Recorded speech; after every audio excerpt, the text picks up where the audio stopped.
And it's Bearwood here with the continuing repairs. Okay, it's time to put this 175-pound hose back on. That goes into the turbo. I think this is the fresh air coolant coming in there. And I use that fix-it tape, and I'm very impressed with that. And I'm going to take a little bit of Gorilla Tape. They bought this nice size roll of this stuff. And I'm going to give it a couple of wraps around where the clamp's going to go, just for whatever reason I want to. Now, I'm looking there at the fuel filter I changed earlier. Now, here's the pump up here at the top. So, you know, you'll pressurize that. And underneath is what I call the petcock. There's a little, like,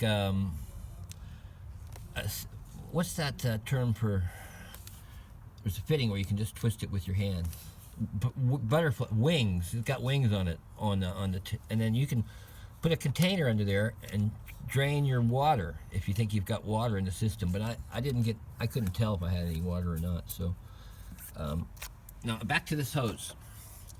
I don't want anything that can come off on the inside, which makes this hose good. So that's why I can get away with putting this Gorilla Tape on the outside. Before, I used contact cement and it was on the inside. It might have gone into the turbo's blade, so we're not going to have anything bleeding into there. And it's a lot easier to work with the box. The air box usually sits right here, and the battery's here, so I can get this thing in there nicely now.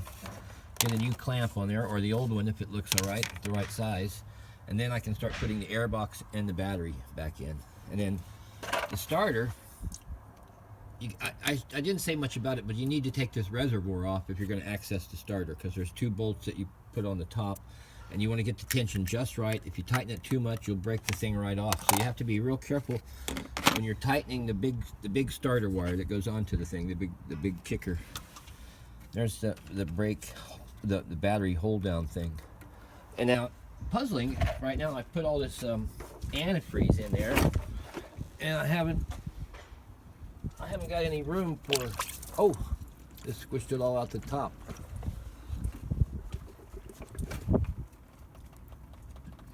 I got to get the air out of the system. What was that? Oh, that was from just there. I'm just squeezing the big fat hose at the bottom a little bit. Carefully this time. You can hear it gurgling. Is there another hose there too? Not the only one. Should be another big one out. So I did bite the bullet and put the new clamp on that. There it is. It was bigger than I thought it was, but it's fine. So we're getting to the point now where I'm gonna just spray a few things up above with the WD-40, and I'll put the plastic underneath again, and I'm done with this bitch.